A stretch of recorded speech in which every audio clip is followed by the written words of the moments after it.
Welcome to the Michiana Hivecast, where wellness meets community and conscious living takes flight. I'm your host, Jamila Blue, and I am so glad you're here. This is your space to expand, evolve, and grow together. Each episode, we celebrate the heart of Michiana through real conversations with local practitioners, healers, creatives, and community builders who are lighting the way towards connection, balance, and transformation. Whether you're just beginning your journey or deep in your practice, you'll find inspiration, insight, and a sense of belonging right here in the Hive. At Conscious Michiana, we are all about uniting people, sharing resources, and co creating a thriving, holistic community. So let's get buzzing, and thank you for being a part of this conscious collective. The Michiana Hivecast, buzzing with wellness, connection, and conscious living in Michiana. Expand, evolve, grow. Today, we are joined by Tiffany Green, licensed clinical therapist and founder of Resilient Mind and Body, a holistic practice rooted in the belief that healing goes beyond talk. Tiffany weaves together somatic therapy, trauma-informed yoga, and integrative wellness to help individuals and communities reconnect with their mind, body, and spirit. Her work has been recognized beyond the therapy room, including a feature on WGN, Chicago's major metropolitan news station, bringing her message of holistic healing to an even wider audience. As we move through July, Minority Mental Health Month, this conversation feels especially timely.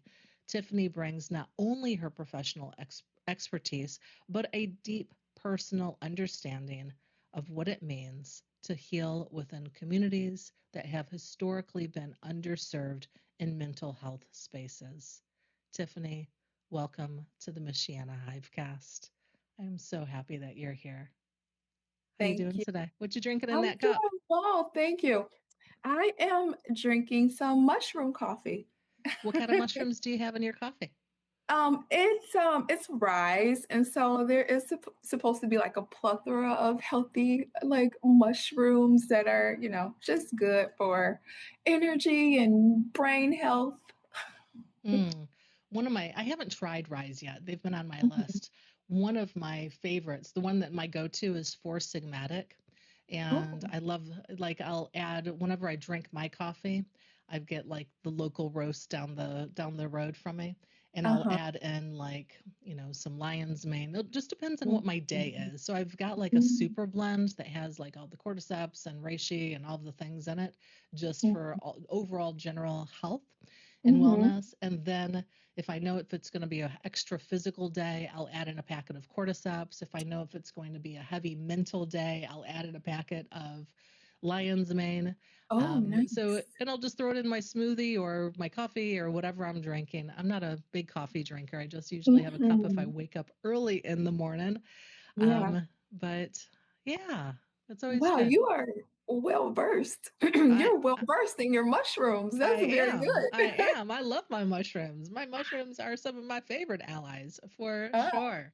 For well. sure. All right. So um, I wanted to thank you, Tiffany, because you've been coming to our festivals for the last couple of years, and I really just enjoy your presence there and being able to see what you do, and the activities that you lead for the community. And, I see what you're doing. I see what you're doing. And I thought that you would be a fantastic person to bring on to interview for July's um, Minority Mental Health Month. And so I really appreciate you taking the time to get on here and do this with me. But I wanted to first start with just taking a look at some of your traditional clinical therapy, Mhm. um, and your work that you've done through the years. When you take a look back, when did you realize that talk therapy alone was not enough for the people that you serve? That's a really good question. And I can tell you exactly when. I think a lot of clinicians, again, just right away, that's how we're trained. But as a new therapist, I remember just transitioning into Indiana, transitioning into being a brand new therapist right out of grad school, being married, having a baby, feeling really, really, really overwhelmed, and going through the one of the most challenging times in my life. And I was like, okay, how am I gonna like help people, but and also help myself? I had no clue where to start. But honestly, I was like, something has to give. I don't know what, when, how, but it started with me getting up a little earlier in my day before I got my baby up, and it started with some YouTube videos, some yoga, some movement. It transitioned into like running 5Ks. It transitioned into 10Ks, half marathons, lifting weights. But I was feeling this connection that, like, oh my gosh, like I feel better. Like everything isn't perfect, but there's less brain fog, there's less anxiousness, less anxiety. And I'm like, is there a connection between like movement and creativity and mental health? And I started to learn more about that and started reading one of my first books with the mind body connection was the Body Keeps Score by Bessel van der Kolk. And I got into the polyvagal theory and learning more about the vagus nerve and like somatic movement and, you know, bottom up approaches, creativity, dance. And so I'm like, I have to share this with the people who I'm working with. Like I feel better, I'm thinking clearer, and that's how it started through during one of the most challenging times in my life in needing something different. Like, and I was in therapy too. So yeah, that's exactly how it started for me. And I just wanted to learn more and I wanted to share it with other people. Wow. Okay. So, I mean, that is a lot. Waking up early when you've got a newborn so that you Mhm, can take, watch the videos and do the things mhm. for your own self empowerment and to be able to just help you physically and mentally and spiritually to be able to connect. I mean, it's so overwhelming having a new child and to wake up early to do that. I mean, that in itself is an accomplishment, truly. Wow. Thank you. But the alternative, was worse. It was like, I know I can't keep feeling like this, and nobody else is going to make the time for me. So I needed Mm. to create it and make it for myself. That is a huge lesson right there. I mean, y'all, listen up. Tiffany said it. We have to make the time for ourselves to Mhm. self advocate, do what we need to for us. Kind of like the oxygen mask, right? When we're taking the flight, Absolutely. we got to take care of ourselves so we That's can take right. care of our family and the people that are most important to us. But we got to Mhm. take care of ourselves first and foremost. I love that. What a fantastic story. And then to be able to run and do those marathons. Oh my gosh. Wow. That's just fantastic. But I'm getting off topic on all of these fantastic things. I want to get back to the things, which is really more about some of your journey. Mhm. So I'm really curious. So, for someone who has only just sat on the sofa and talked to a therapist, how would you describe what it feels like to experience healing through the body? Mm. I would say it feels empowering. Um, something it's you have an autonomy and choice and uh just sort of almost like taking your power back. It's a sense of release, because we hold so much in, and so when you move through your body, whether it's breath work or shaking or moving or stretching. There is a release there, almost a, like that sigh. Like, you know how sometimes you just like sit down and you just like automatically just like sigh. Uh-huh. Like that's your body like giving that release. And so yeah, that it's freeing, empowering. Um, yeah. It sure is. It sure is. Mhm. So, what does a session look like when you weave in somatic therapy or trauma informed Mhm. yoga? And does it feel like therapy or something entirely different?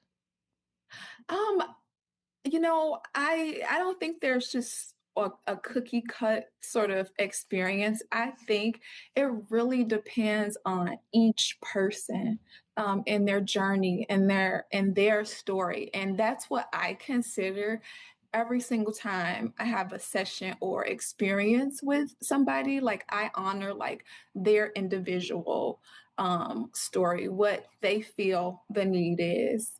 Um, and so it's different, whether it can start with breath work or, a simple walk as opposed to coming into, a clinic or office that offers something that's called a walk and talk. So I've hiked the Indiana dunes, I've walked around parks. And so it's empowering because it's your own individual experience, um, not what you should do or what somebody told you to do. So you decide, I think it would be helpful to, try a new trail or to walk around my local park.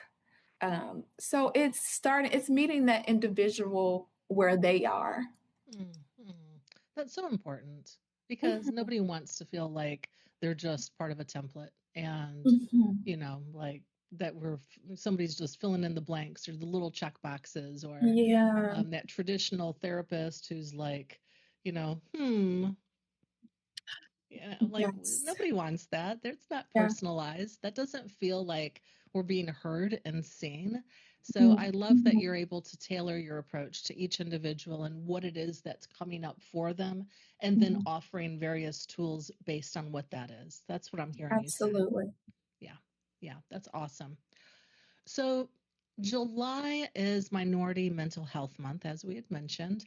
And in your experience, what are the specific barriers that keep Black communities from seeking or staying in mental health care?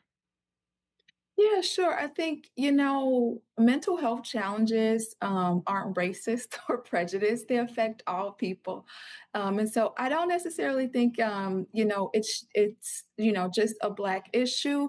I think it's like a human issue that like there is such a stigma oftentimes attached with asking for support or help, especially when it's not modeled for us.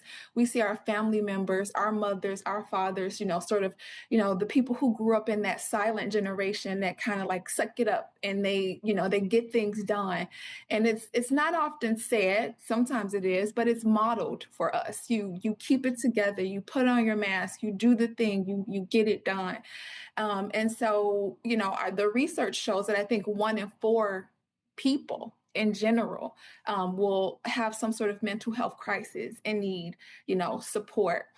And so, it's a stigma issue as it relates to people of color. Sometimes there are additional issues in terms of access to care, in addition to stigma or trust, in the healthcare system, lack of access, things like that may present as a barrier, to them and other people as well. So, what I'm hearing you say, Tiffany, and please correct me if I'm wrong, what I'm hearing you say is that it's more about accessibility than it is any type of cultural context. Mhm. Is that Sure, I true? think I think in part some of it is, but again, I think I like what you said earlier, and that people want to feel seen and heard and understood, not just a checkbox. So when people access care, whether it's mental health or in the medical field, and I think again, it relates to all people where you want to feel seen, heard, understood. And so that's where cultural sort of competence come in, or just education, or just seeing, getting to know an individual and their own experience and then adjusting from there, right? Mm-hmm. Not making assumptions, asking questions, understanding. um, I think more than anything, that's what people want. Mm-hmm. Yep. And at the end of the day, people are people. Mhm. Yeah. Mhm. So, what does healing look like for communities that have been taught to be strong, keep going, and having to figure it out alone? Mhm. Um, I think healing could look like um, rest. Rest in meaning that, you know what? I don't have to have all the answers. I don't have to be put together all of the time. I can take a break. Uh, and there's a sense of trust that comes with that, because the thing is, um, it's difficult to soften when you're in survival mode. So if your nervous system is in a state of fight and flight, it's hard to rest. It's hard to be still. It's hard to trust. So you have to feel safe in order to soften. You have to feel safe in order to seek support. And so again, healing could look like feeling soft, feeling safe, feeling seen, feeling heard. That could be the start of it. Mm-hmm. Um, but again, that healing journey, like so many other things, it's an individual journey, and so you have to, figure out where those steps are for you. Mm-hmm. With support, right? If you need that, and all of us do. Yes, we do. We all can use a little bit of support, or a lot. Mhm. Some of us more than others, but we all need someone to Absolutely. lean on for sure. For That's a sure. protective factor. It's one of the protective factors, support, your support system. Hmm. Absolutely. Absolutely. Tiffany, you were recently featured on WGN in Chicago. What was that experience like? And what do you hope that people who saw the feature walked away thinking about holistic mental health care? Yeah. That was so fun and such an amazing opportunity that I did not expect. So that first, but for people who saw it, or for people who get to view it, I just hope that it opens up their minds, that, like, again, sometimes that traditional talk therapy is taboo or like overwhelming. Um, but there's other supports in other ways, whether it's through community, through creativity, through dance, through acting, through movement. There's so many other ways to release stuck emotion and traumas. And so to consider, maybe if I don't have access to, maybe I'm not interested in traditional therapy, maybe I don't have access, but what can I take ownership of, and do on my own, whether it's, what, I remember I used to enjoy painting. I talk with people and it's like, what, when I was younger, I really enjoyed painting, and it made me really feel good and happy. And I sort of got away from that. And it's like, let's bring that back, whether it's a daily walk, time in my garden. Like, there's small little things that we can do that can improve our mental health, if you can't go that traditional route. And um, And I do want to say that that talk therapy piece, it is an important piece again for somebody to feel heard and feel seen. I know that when I speak with some people weekly, you know, I may be the only person that's taking space to listen to them because Mm, nobody at home, nobody at work, you know what I mean? So I understand the importance of talk therapy, but I also want people to understand, and especially clinicians and people who make space for people, that when people aren't able to start with talk, to consider other integrative approaches. Because when you experience trauma and overwhelming things, that logical part of your brain, the volume is kind of turned down. It's kind of, you know, shut down. And sometimes when you start with the bottom up approaches, using your body to change your mind, then you get people to share, then you get people to trust, then, you know, so I think that was, you know, that was the biggest takeaway that I wanted people to sort of, you know, just get and to understand. nice. I love that. What has this work taught you about your own healing?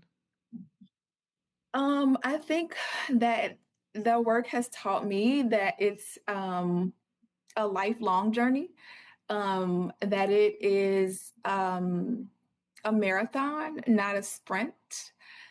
A lot of times people are like, you know, I just want to get back to myself, or I want, you know, we want to master something. Sort of like how you said earlier, want to check it off the list. Like, all right, depression took care of that, anxiety took care of that, like over. And it's like, doesn't quite work like that. Uh-uh. And so understanding with, you know, different life stressors, financial challenges, grief, loss, moving, changing jobs, like so many things and life will be changing and evolving. And so that it's a lifelong journey, you know, that's Yes, it definitely is. what it's, you know, It that's is. what I've learned.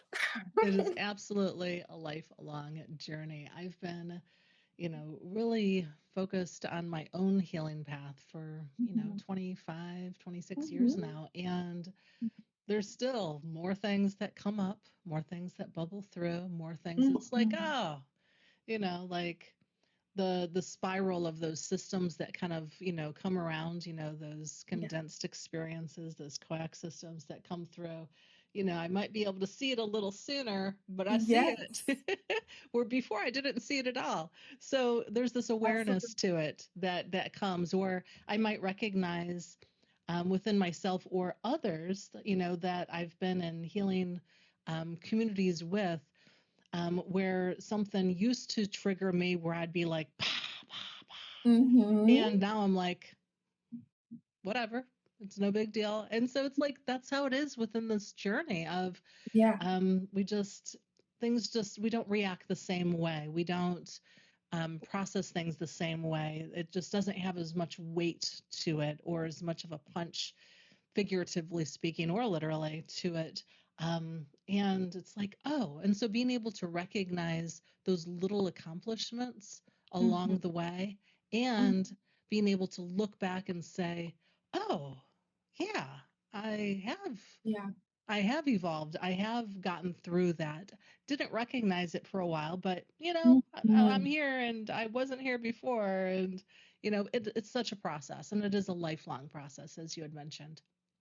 Absolutely. Yeah, Hmm. absolutely. And I like what you said. Yeah, just those micro moments where like you notice that like, yeah, like I would sort of maybe react really fastly to something, but yeah, like I'm learning to bring that down a little bit or like, oh yeah, that was a trigger, but you know, I can reframe that.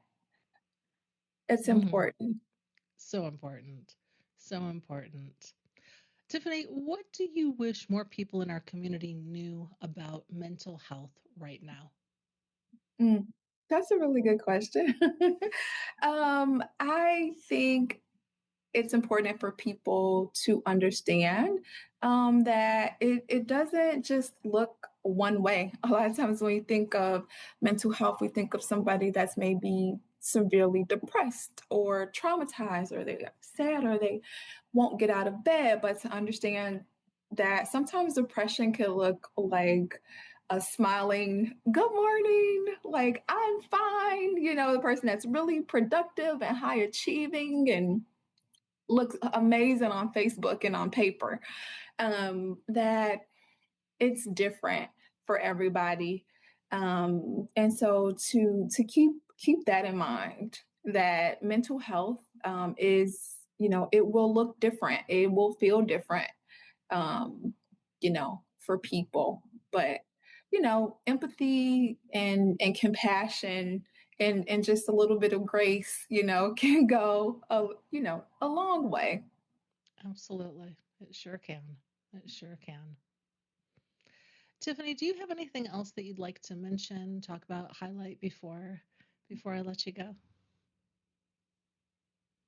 I think, you know what? I think we cover so much, but just that mental health doesn't have to be a cookie cutter approach. It doesn't have to be a stigma. Um, it's your own individual journey.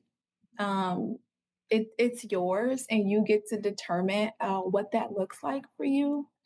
Is something that I would love for people to keep in mind. There's a couple things too in my approach that I think it's just so overlooked as we think about mental health, which is one, movement, which I talk about a lot. But another thing we didn't talk about, and that's a whole nother topic, but I just want people to consider related to mental health, is our nutrition and what we put in our body and how that affects our mental health. So just understanding, whether it's talk therapy, whether it's feeling seen, going into the office, having feeling heard and supported, whether it's movement, whether it's taking space to honor your body with what it needs, with hydration, with fruits, with vegetables. That mental health isn't just a cookie cutter approach. It's a full body, full person sort of integrative, experience. And it doesn't have to be alone. We oftentimes, a lot of people say, oh, I wasn't in a good space. So I was I isolated myself, or I kept to myself. And so also understanding that healing also takes place in community, and support, and that you are not alone. You're not alone. Oh my gosh. So you just hit on so many things right there. I want to just talk about a couple of them. Okay. So recently I've been reading I can't remember the author's name, but it's a recent release. The book is called Good Energy, and it's a really good book. It goes into a lot of the mitochondria and a lot of research and the studies around that. And one of the things that um, I had learned is that research can look at your gut biome and determine if somebody is depressed or not, Mm-hmm. just Yep. simply by looking at what's going on in our gut. And I Yep. thought that was remarkable because most people think so. I really appreciate you talking about the nutrition Yeah. side of it because most people don't even realize there's a correlation because doctors don't talk about it. Um, they just want to give us another pill. And also, especially when it comes to that fight or flight, when we're in that survival mode, and that's Mhm, for mhm, all colors, right? All colors, all races. If we don't have what we need in survival, we're going if we only got $5 for the day, we're going to make the choices that are going to feed us. We're not going to care about what these choices mm. are. And this is true. And so being able to and a lot of times what I've seen in my experience is, those who are in those situations, a lot of the times they're in food deserts as well. Mhm, It's really difficult to get to a place of where you can get fresh fruits and vegetables.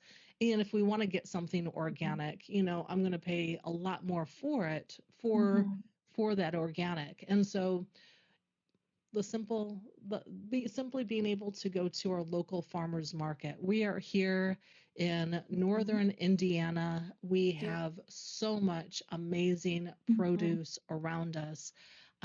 Unlike a lot of other communities around the United States and the world, we That's just have true. such an abundance of fruits and vegetables around us, and I'm so thankful for that.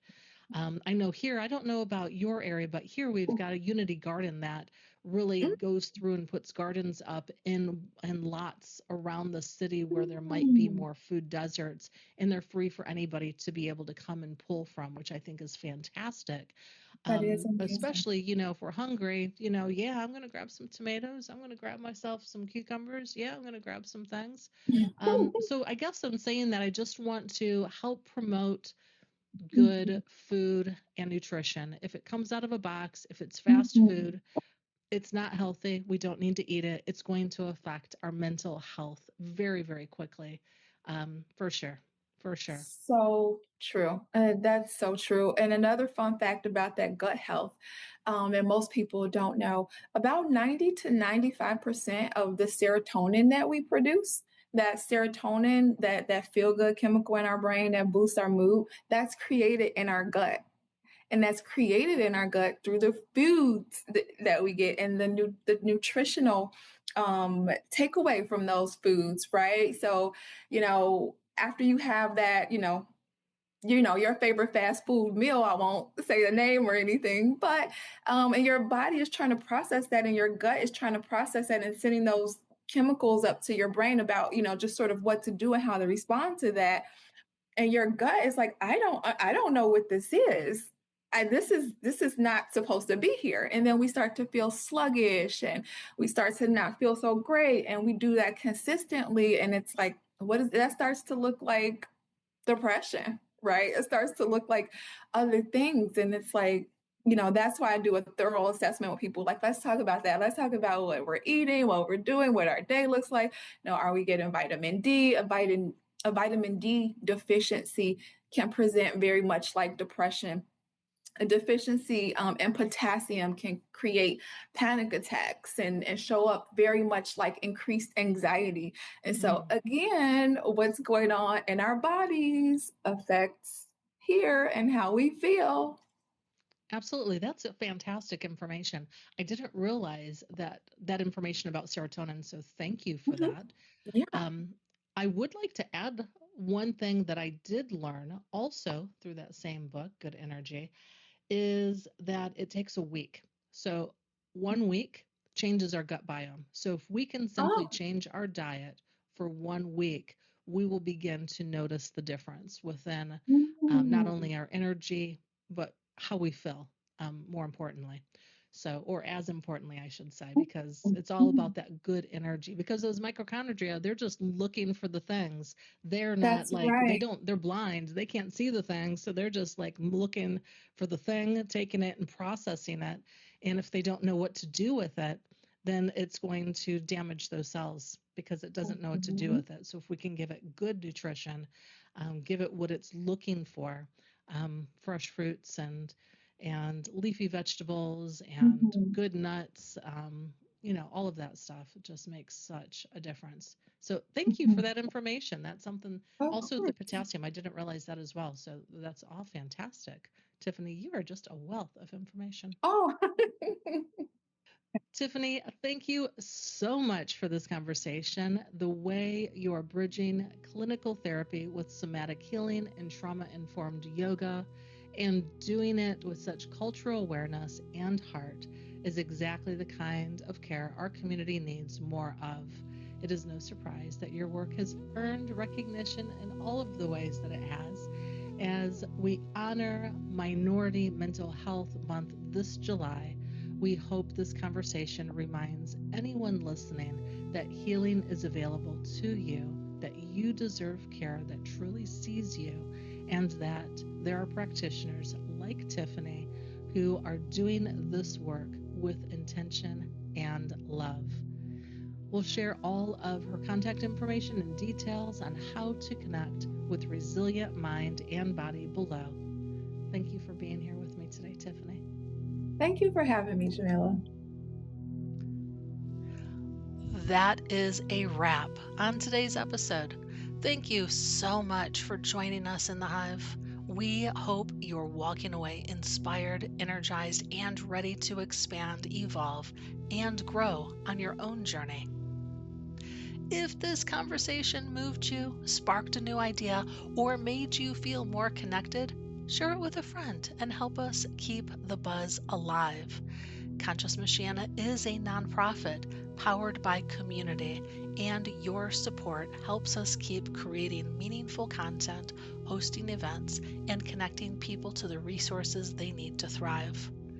Visit consciousmichiana.org/donate to contribute, because every drop of honey helps. Don't forget to subscribe, leave a review, and stay connected with us on social media. Until next time, be well, Michiana. The Michiana Hivecast, buzzing with wellness, connection, and conscious living in Michiana. Expand, evolve, grow.